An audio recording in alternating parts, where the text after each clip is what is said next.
Hey, YouTube people, more news in regards to TMNT video games. I thought we were done talking about it since the Cowabunga collection video, but no, Nickelodeon overheard my heart and was just like, okay, well, we're just going to throw even more work on you because we're apparently going to drop a AAA TMNT video game next year. That's what's going around right now. There was a report, some random toy magazine or something that Paramount left a statement in about a AAA game dropping next year because of the success of Shredder's Revenge and all that stuff, which we actually manifested and predicted last year from two videos in particular that I'm going to leave a link to in the description box and the pinned comment. SM is back. We called it. What? We called it. Oh, let's go. Yeah, you're right. We called it. And we have a new mystery character joining the bunch for today's conversation. Who are you? Like, what even are you? Last time I checked, I was human, but that can change at any point in time. Well, that's spooky. Today we have a special document to read off. It was released in that magazine that they will be dropping a AAA TMNT game next year. We don't have any news on a developer. What version of the TMNT will be in the game? None of that. We're going based on just that announcement. So we have so much room to speculate and dream up what we want to see in this game, and so can you in the comment section below. But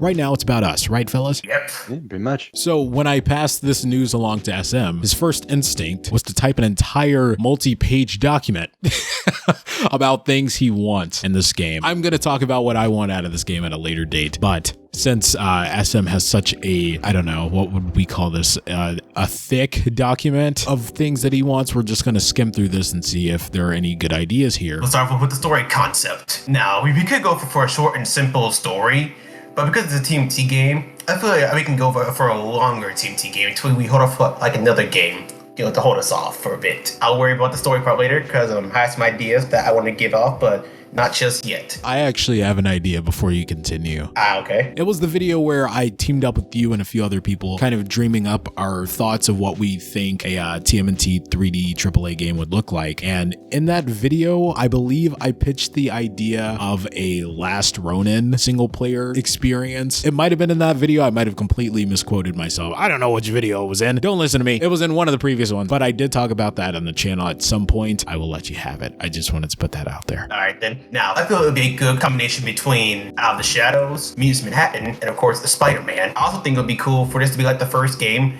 that lets you fight with and without weapons, basically choosing what you want to do. That'd be sick. Yeah, for Leonardo, he is a basic and balanced character. No duh. For Donatello, he'll be the slowest character but have amazing range. Raph will be strong and have a small bit of speed. And as for Mikey, he'll be the fastest character but can die pretty easily if you're not careful. As for movesets, for Leonardo, I combined plenty of TNT games to make it all unique. I mixed gameplays from Out of the Shadows, Mutants Manhattan, TMNT 2003, the arcade. Yeah, then for Donatello, how do I word it like that? For Donatello, I mixed in Mutant Nightmare 3, TMT Smash Up, Out of the Shadows, and Mutants of Manhattan. For Raphael, I mixed in Mutants of Manhattan, Out of the Shadows, TMT 2003, the game, and yeah, for Michelangelo, I mixed in a few more things, TMT Smash Up, Battle Nexus, Out of the Shadows, and Mutants of Manhattan. Because the reason why I mix these things, because I think it'd be cool to have like a cool reference of histories that like worked before, and also make these even more fun. I gave each 4 turtles special unique moves to make them more different. For Leonardo, he has a command special that lets you choose the plans about where to go. Basically, you get to choose the routes.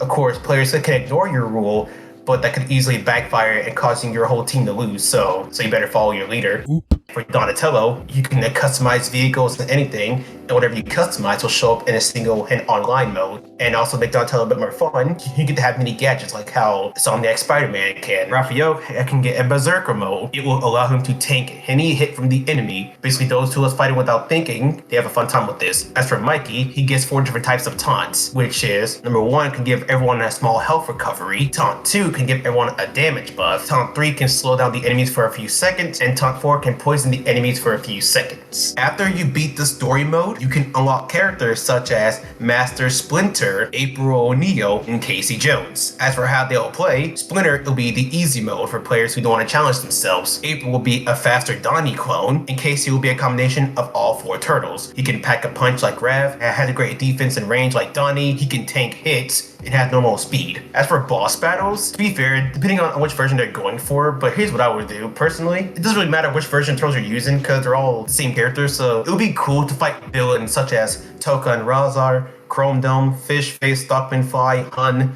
the Mystic Ninjas, Dog Pound, Snakeweed, Spider Bites, and you can fight returning villains just like Karai, Slash, Krang, Bebop and Rocksteady, Armagon, and the Shredder. As for enemies, you can fight the Foot Clan, the Krang Soldiers, the Purple Dragons, and even the Triceratons. And the last thing I want to point out is that you can have costumes and skins. This will be cool for players who like a certain, skin for the Turtles, and making it more fun, you can mix and match them like in Turtles Forever. You have the Mirage skins, both black and white and colored. You have the 80s skin, the 90s skin, 2003, 2007, 2012, the Translusive, basically like in Tales of TMNT, 2014, IDW skins, and Rise. Those are my whole sense on it. I would go more in depth with these gameplays for each character, but then we'll be here for a long time and equally will be stuck in editing hell. Very true. Thanks for looking out. You're welcome. Thank you so much for your input. One day, yes, we will go about pitching kind of a game. We have more to talk about here. I'm not going to end it just there with SM's thoughts. So yes, we're not done. I want to hear from you, new person that's just invaded